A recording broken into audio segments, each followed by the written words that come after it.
বাংলাদেশে যখন এরকম কোনো গন্ডগোল হয় কেউ কন্ট্রোল করার চেষ্টা করে, হুলিগানদের হাতে চলে যায়। দুর্ভাগ্য, এটা বাংলাদেশের মতো একটা গরিব দেশ, আর সেখানে এরকম ঘটনা চলছে। ব্যবসা বাণিজ্য সবকিছু, অর্থনীতি খুবই ক্ষতিগ্রস্ত হবে, ওখানকার মানুষেরই ক্ষতি হবে। আমি জানি না ওখানকার লোকেরা এসব ভাবে কিনা। আর যারা স্বৈরতন্ত্রের কথা বলছেন, পাকিস্তানের স্বৈরতন্ত্র কম আছে? পাকিস্তানের নির্বাচন হলো গত বছর, যে পার্টি সবচেয়ে বেশি সিট পেয়েছে সে পার্টির নেতা এখন জেলে আছেন, ইমরান খান। সরকারে কারা বসে আছে? যারা মেজরিটি পায়নি। আমার মনে হয় কোনো ইসলামিক দেশে বোধহয় গণতন্ত্র সফল হয় না, সেটা তার প্রমাণ।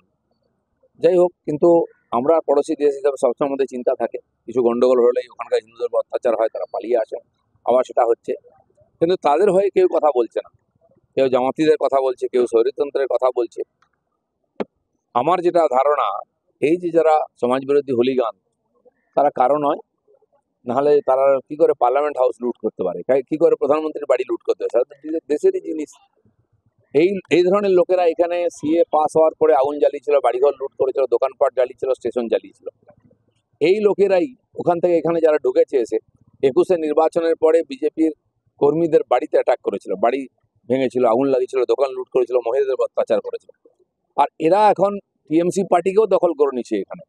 মমতা ব্যানার্জি হয়তো ভাবছেন যে এরা তো আমার পক্ষেই আছে, তাই মুখ বন্ধ করে আছেন, ওখানে হিন্দুদের কথা বলছেন না।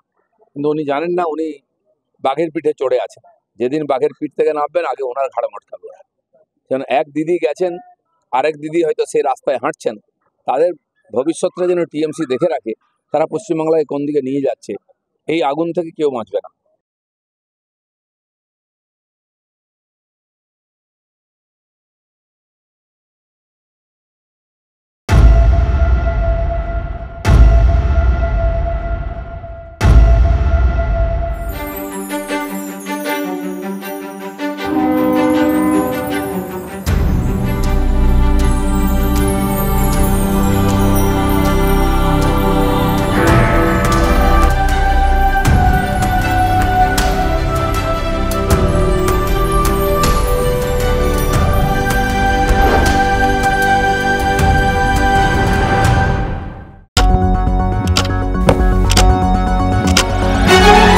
রাজনীতি শুধুই কি রাজার নীতি? রাজা উজিরের চোখে নয়,